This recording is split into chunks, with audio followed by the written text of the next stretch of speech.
Biden has never been shy about using his father to advance his own selfish goals. In fact, here's audio that came from the laptop from hell of Hunter Biden talking about the role that Joe plays in his life. He's going to talk about drug reform and any other things that I want him to.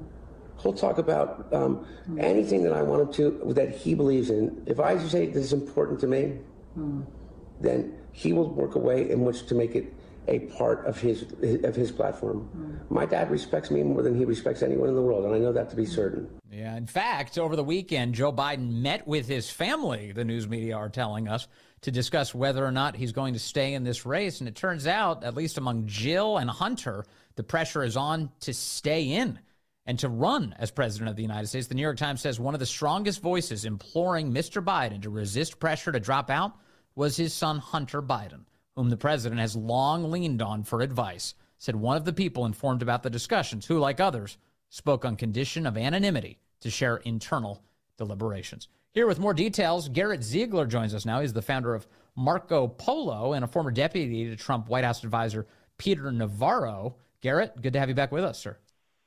Thank you very much. Good afternoon. And I love that cold open. His voice itself, there's nothing better to hear it from the horse's mouth. I love that.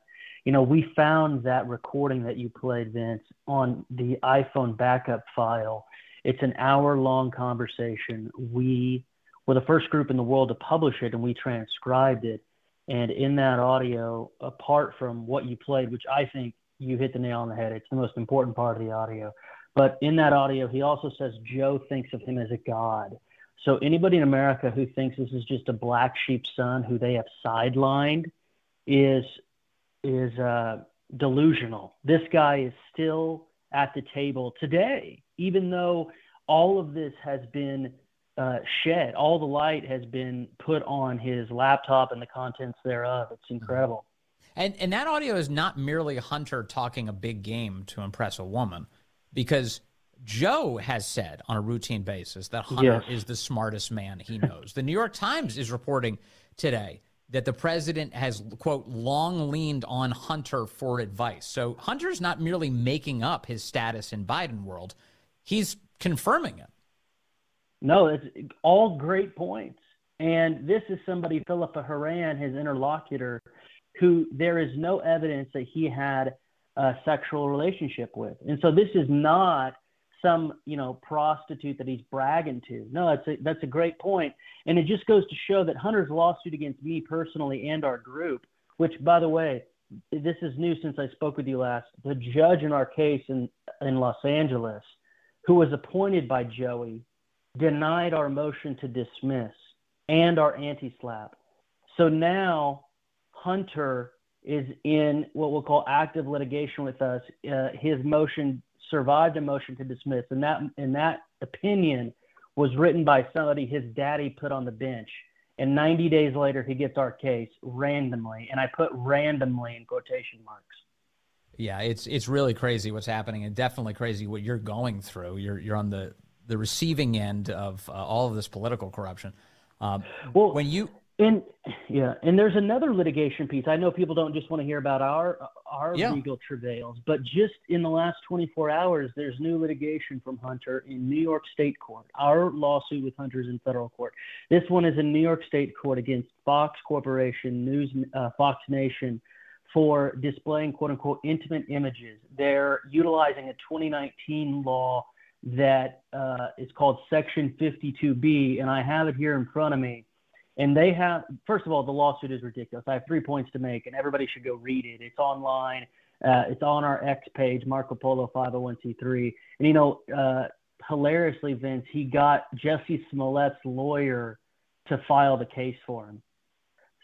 Her name's Tina Glandian, and she reps Jussie Smollett, and she filed this in New York County Superior Court, the august institution that produced such people as, Juan Merchan. But this case is for 3 causes of action, one of which is violating that 52B. But that 52B private right of action in New York requires them to prove that the miniseries called Who is Hunter Biden was published, quote, for the purpose of harassing, annoying, or alarming such person. And they have no proof for that. They have no proof for that. Even though it was a quote-unquote entertainment miniseries, they have no proof of that malicious intent. So this is more lawfare. And again, the only value add I can give to your listeners right now is that Kevin Morris, the guy who's funding all this, this is an attempt for him to get paid back because he realizes Hunter is not going to give up anything. Hunter's never going to pay him back. So this is a chance to go after a deep-pocketed defendant, namely Fox, and hope that they fold like a cheap tent like in the Dominion case. And who can blame them? They know they're not going to get a cent out of us. So this is a way for them to try to settle. You know, Hunter owes Abby Lowell and Chris Clark, the two attorneys handling his criminal stuff, $15 million. He can't even sell 500 of his doodles for that much. Yeah, it's a big deal. And by the way, like Kevin Morris has been buying up the art to try and give him some of this money too. So yes. Kevin Morris, just to remind people, everyone was wondering, how is he getting all this money? And Kevin Morris is giving it to him. Shouldn't that be taxed? No, they're classifying all of it as loans. In other words, like with the notion that Hunter's going to one day pay them back. And you're pointing out that this may be the way to do it. They're going to sue deep-pocketed media organizations with the hopes that they can get a bunch of cash out of them.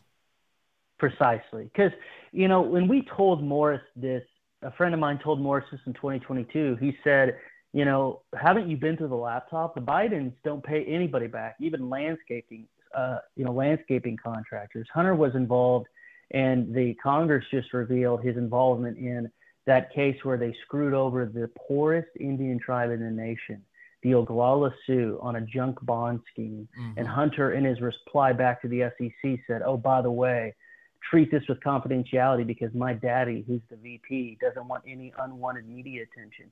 Well, in that case, they screwed over an Indian tribe. So if they're willing to screw over an Indian tribe, and of course Hunter wasn't charged, we never alleged he was. No, he wasn't. But one of his business partners, at least, wasn't Devin Archer charged in that case?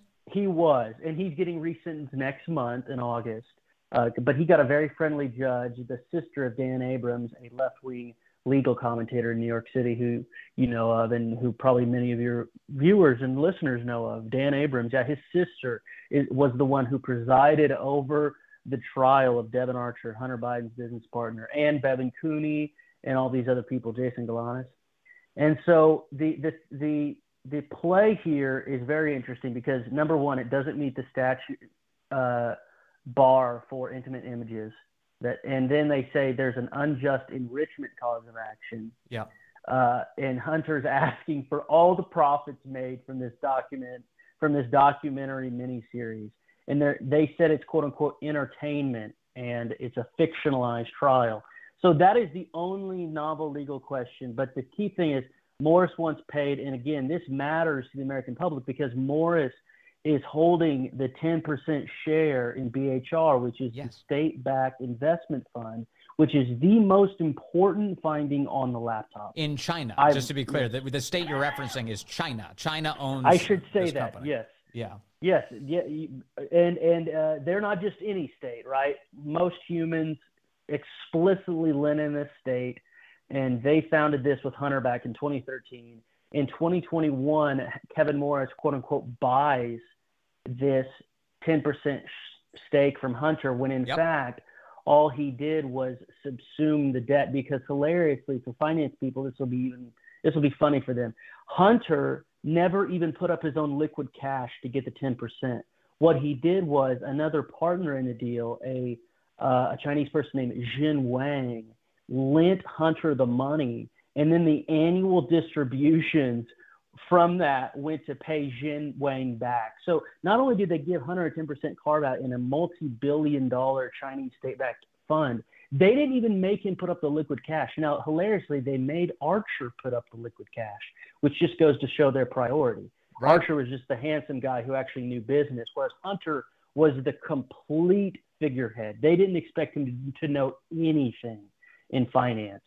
And so they didn't even make him put up the cash because he didn't have it. That equity stake in that firm, they weren't even going to really divest from it, I don't think, but it was the New York Post, Stephen Nelson, I believe, and just maybe another reporter or two who just kept asking the White House, when is Hunter going to divest from this thing? When is Hunter going to divest? The Biden family owns a Chinese equity stake. You know, it was so crazy. Finally, under that public pressure, to the extent that any existed at all, they did, quote, divest, and it went right to the guy we now know as Hunter Biden's sugar brother, Kevin Morris, who's owned it during this time. Yes, and there is nothing stopping Kevin from giving it back to Hunter. And a liberal professor at the University of Chicago in 2019 appraised that 10% stake. His name's Stephen Kaplan. This is actually on factcheck.org. This was a liberal outlet who asked him for comment because BHR came up in impeachment number 1. Because DJT was talking about, hey, the son got 10% of BHR, and he knows nothing about finance. He has 2 Excel documents on his laptop, and he's supposed to be a financier, and his laptop covers 11 years of his life, and he has 2 Excel documents. That was appraised by Stephen Kaplan at UChicago, a revered professor at the Booth School of Business, at anywhere between $6 to $12 million. And that was in 2019. And so my group, Marco Polo, which was the first in the world to reveal that Kevin Morris had bought it, the exclusive, we gave it to Breitbart and Miranda Devine at New York Post. Back in April 2023, we got an insider at BHR to send us all of these internal documents. It was nuts. Mm-hmm. They just came across our Proton Mail. And Kevin, and that basically proved that Kevin Morris has as collateral his liquid cash in loans, because remember, it would have been politically unpalatable for Hunter to sell that BHR stake. It's like the golden goose. So if in fact Hunter, to our contention, never repays Kevin the liquid cash back, Kevin can then go sell that 10% stake for almost the exact amount that Hunter owes him in liquid cash. So that's his collateral. So it must be that Kevin wants to hold on to the 10% and thinks it might appreciate and is trying to get it through another means, which is litigation, lawfare. And it's disgusting, and they're going after Fox to do it. So guess what? Kevin's probably trying to make money back with interest, because if he gets Fox to settle, he could get 10 to 15 million from that, and you still have the 10% of BHR left. So Garrett, first of all, thank you for all this. It was such good information, all of it, and it's a good reminder of so many things that have happened during the Biden era. Excuse me. Before you go though, why is Hunter fighting so hard right now for his father to stay in office? That's really the key question. He's the guy who seems to be fighting the hardest, maybe second only to Jill. Why is that happening? It is, and I missed your New York. I should have addressed it, and I thank you for bringing it back up. I think he is the number 2 person, and because besides Jill, Hunter has the most to lose from his father's dropping out of the race. For example, I was at the trial every day in Delaware. He's got 3 felony convictions and a sentencing coming up in October in Delaware. He's got a 3-week criminal trial, which I will be present at in Los Angeles in September. If Joey bows out before then, or God forbid croaks, which is a real possibility. Remember, he's had 2 aneurysms. He could have an aneurysm tomorrow, in which case it's going to be really bad for Hunter, because Hunter needs to be commuted, preferably, after the election, but before Joe croaks. Right. So I've definitely had this thought, and it's a tough thought to have, but I've definitely had this thought, like, man, they're rolling the dice. If they're waiting to do this pardon until after the election or something, that is a dice roll. It is. He's 82. He's 81. He turns 82 on November 20th. And heck, it might even be a birthday present Joe gives him, even though he's the one turning 82. November 20th is pretty much when they want it to happen, because this is all political. It's all an optics game. He can't do that before the election, because and if he stays in, it'll look so bad. Now, if Joe somehow bows out and lets another person run, which again will be to Jill's great displeasure, then that means he can do it tomorrow, the pardon. But they do not want to be put in a situation where Joe is running again, but has to pardon Hunter before the election, because it'll just be so blatant that nepotism is the name of the game. Right. And Hunter, which is what he's counting on. Steve Bannon, he's in Danbury prison right now. Yes. Hunter does not want to be in that position, even though he'll request to be put in a coastal area in California.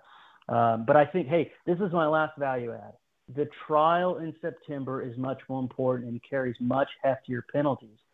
I think a just sentence in Delaware, because we're fair, is anywhere between a year to 2 years. And that's not anywhere towards the maximum. As a quote-unquote first-time federal offender, the maximum is 25, but he will get nothing approaching that. Mary Ellen Noreika, the judge, gave a year to somebody convicted on one of the 3 statutes in May. And so I think he'll get no more than 18 months. And with good behavior, that could be even less than a year. However, with this September trial in LA with the tax evasion, you're looking at serious time.